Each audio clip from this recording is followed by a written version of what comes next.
my dear students.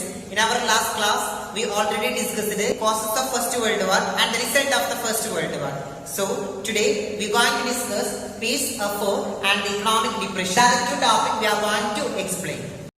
Students, our next topic, peace effort. After the First World War, a peace conference was convened at Paris. A peace conference was convened at Paris in 1919 for what?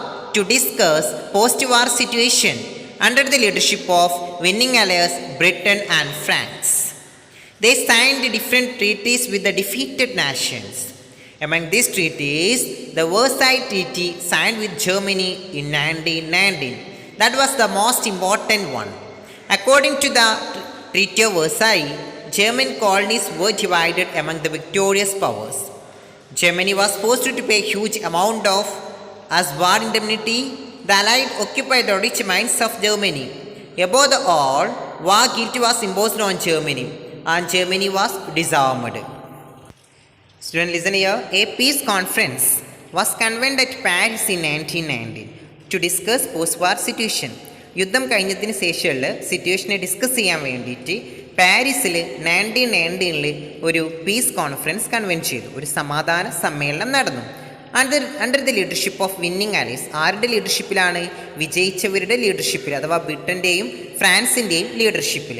എന്നിട്ട് അവരെന്താ ചെയ്തത്? ദേ sign different treaties വിത്ത് defeated nation. യുദ്ധത്തിൽ പരാജയപ്പെട്ട രാജ്യങ്ങളുമായിട്ട് different treaties പരാജയപ്പെട്ട രാജ്യങ്ങളോട് അവർ sign ചെയ്യിപ്പിച്ചു. ഇങ്ങനെ sign ചെയ്ത ട്രീറ്റീസിൽ ഏറ്റവും important ആയിട്ടുള്ളതായിരുന്നു വേഴ്സാലി treaty. വേഴ്സായി ട്രീറ്റിയിൽ sign ചെയ്തത് തോറ്റ രാജ്യമായിട്ടുള്ള ജർമ്മനിയാണ് 1919 1919. ആ ട്രീറ്റ് പ്രകാരം അതിലെ മെയിൻ പ്രൊവിഷൻസ് എന്തൊക്കെയാണ് നോക്കാം. It is very important question.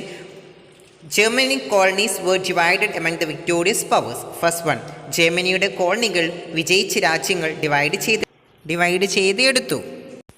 Next one, war indemnity ആയിട്ട് ഹ്യൂജ് എമൗണ്ട് ജർമ്മനി അടക്കാൻ നിർബന്ധിതരായി. Then the next one, the allied occupied the rich minds of Germany.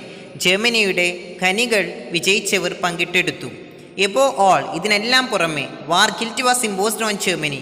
യുദ്ധത്തിൻ്റെ മുഴുവൻ കുറ്റവും ജർമ്മനിയുടെ മേൽ ഇമ്പോസ് ചെയ്തു. And the last one, Germany was disarmed. ജർമ്മനിയെ നിരായുധീകരിച്ചു. ഒരായുധവും ഇനി ആരുണ്ടാക്കാൻ പാടില്ല എന്ന് പറഞ്ഞു ജർമ്മനി. ഈ ഫസ്റ്റ് വേൾഡ് വാറിൻ്റെ മുഴുവൻ ഉത്തരവാദിത്വവും വിജയിച്ചവർ ആരുടെ മേൽ കെട്ടിവെക്കുകയാണ് ചെയ്തത്? ജർമ്മനിയുടെ മേൽ. അതുകൊണ്ട് തന്നെ the treaty of Versailles is great humiliative to Germans. ജർമൻസിന് വളരെയധികം അപമാനകരമായിട്ടുള്ള ഒരു ട്രീറ്റി ആയിരുന്നു ട്രീറ്റി ഓഫ് വേഴ്സായി എന്ന് പറയുന്നത്. Students, all of you listen here. Our next topic, economic depression. Here we are going to explain economic depression as a result of the First World War. The First World War created a great economic depression in world. USA was not affected the First World War. So all the European nations managed to take loan from USA. Why? USA is not affected by the war. So all other European nations to take loan from the USA. Consequently, American dollar overtook the British pound. American dollar was the basis of the foreign exchange holding. As a result, USA emerged as a new economic power outside the Europe. First world war ഒരർത്ഥത്തിലും ഒട്ടും effect ചെയ്യാത്ത ഒരു രാജ്യമായിരുന്നു America എന്ന് പറയുന്നത്.